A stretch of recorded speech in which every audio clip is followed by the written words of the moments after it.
तो दोस्तों कुछ समय से हम लोग देख रहे हैं कि एक नाटकीय घटनाक्रम चल रहा था। भारत ने जैसे ही अपनी मिसाइल परीक्षण के लिए नोट डाउन वार्निंग जारी की, उसके तत्काल बाद देखा गया कि चाइना ने अपना स्पाई शिप हिंद महासागर में भेज दिया और वो भारत के इर्द गिर्द घूमने लगा। कुछ समय के बाद चाइना ने अपना दूसरा स्पाई शिप भी हिंद महासागर में भेज दिया और इसके पीछे बताया जा रहा है कि चाइना चाहता था कि भारत की जो अपकमिंग मिसाइल का टेस्ट होने जा रहा है उसकी जासूसी की जाए, उसका डाटा कैप्चर किया जाए एंड इस तरह से भारत को परेशान किया जाए, भारत की मिसाइलों के सीक्रेट जाने जाए। लेकिन मैंने आपको बताया था कि भारत ने भी कुछ ऐसे इंतजाम किए हैं कि चाइना के दोनों ही स्पाई शिप्स को आखिरकार हिंद महासागर छोड़कर जाना पड़ा और रास्ता पूरा खाली था। भारत की तरफ से नोट डाउन वार्निंग पहले ही जारी करवा दी गई थी और अब फाइनली मैं आपको बता दूं और बहुत बड़ी खबर है कि भारत की स्ट्रैटेजिक फोर्स कमांड ने फाइनली अग्नि मिसाइल का परीक्षण किया है। ये परीक्षण किया गया कल रात को और ये परीक्षण 100% सफल साबित हुआ है। अब मैं आगे आपको सारा कुछ चीजें डिटेल में बताने वाला हूं। आप बस वीडियो को एकदम एंड तक देखते हुए चैनल को सब्सक्राइब जरूर कर दीजिएगा।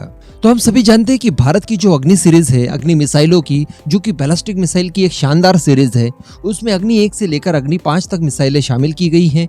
एक एडिशनल अग्नि प्राइम नाम से मिसाइल शामिल की गई है, लेकिन इनमें से जिस मिसाइल का रात को परीक्षण किया गया वो थी अग्नि 3। जी हाँ, DRDO की तरफ से तैयार की गई अग्नि 3 मिसाइल काफी खतरनाक बताई जाती है। इसकी लंबाई की बात करें तो 17 मीटर की है, इसके रेडियस की बात की जाए तो 2 मीटर की है, इसका वजन करीब 50 टन है और 2019 में भी इसका एक परीक्षण किया जा चुका है। ये अपने साथ 1.5 टन परमाणु हथियार ले जाने में सक्षम है, यानी जो न्यूक्लियर वॉरहेड ले जाने की कैपेबिलिटी है इसकी वो 1.5 टन की है, जो कि अपने आप में बहुत ज्यादा है।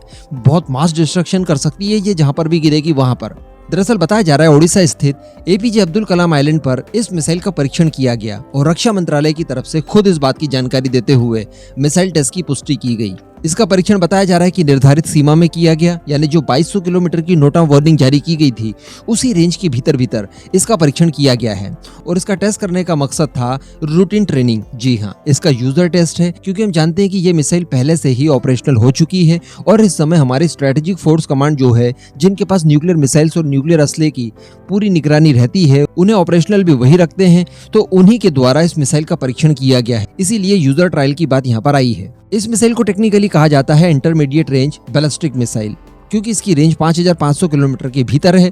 टेस्ट के दौरान बताया जा रहा है कि इसने अपने सारे ऑब्जेक्टिव्स को क्लियर किया और ये मिसाइल 100% सफल रही। इस मिसाइल की बात की जाए तो ये 2 स्टेज प्रोपेलेंट से भरा जाता है और फायर एंड फॉरगेट सिस्टम पर ये काम करती है। तो इस तरह से खूबियां रखने वाली ये मिसाइल भारत के लिए स्ट्रैटेजिकली बहुत ज्यादा इंपॉर्टेंट हो जाती है, जिसका सफल परीक्षण किया गया है।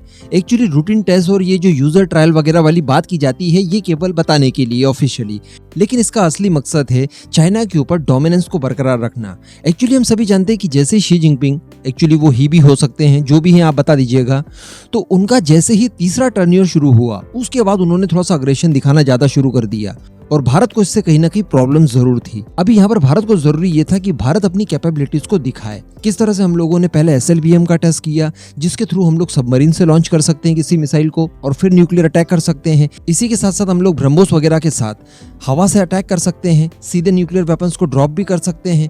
तो कहने का मतलब जो हमारा ट्रायड सिस्टम है, जल, थल और नभ तीनों से ही अटैक करने की क्षमता, उसको दिखाना भर था। बताया गया कि हम लोग चाइना को अच्छा खासा डैमेज पहुंचा सकते हैं। अगर ऐसी कोई जरूरत आन पड़ती है जिससे भारत की अस्मिता खतरे में पड़ती है, तो हम लोग इस तरह के हथियारों का इस्तेमाल करने से पहले नहीं चुकेंगे।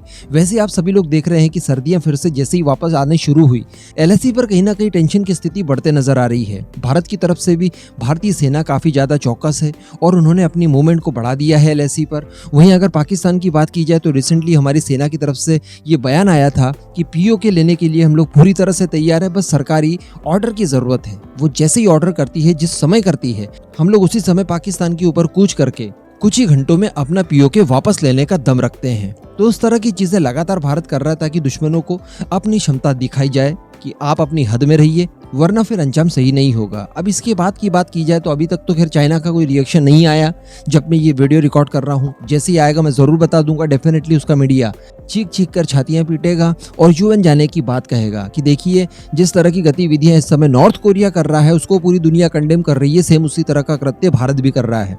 ये चीज आप लिख लीजिएगा कि यही निकलकर सामने आएगा। लेकिन अगर बात की जाए भारत की फ्रेंडली कंट्रीज का, तो मुझे वेट रहेगा कि इनका रिएक्शन क्या आता है। मैं चाहूंगा कि भारत की फ्रेंडली कंट्रीज का वैसा ही रिएक्शन निकलकर सामने आए जैसा कि अग्नि प्राइम के समय या फिर अग्नि 5 के समय आया था। सुखद था वो जब भी आएगा मैं आपको वीडियो बनाकर बता दूंगा। इस पूरे मुद्दे पर अब आपका जो भी मानना हो नीचे कमेंट करके जरूर बताइएगा।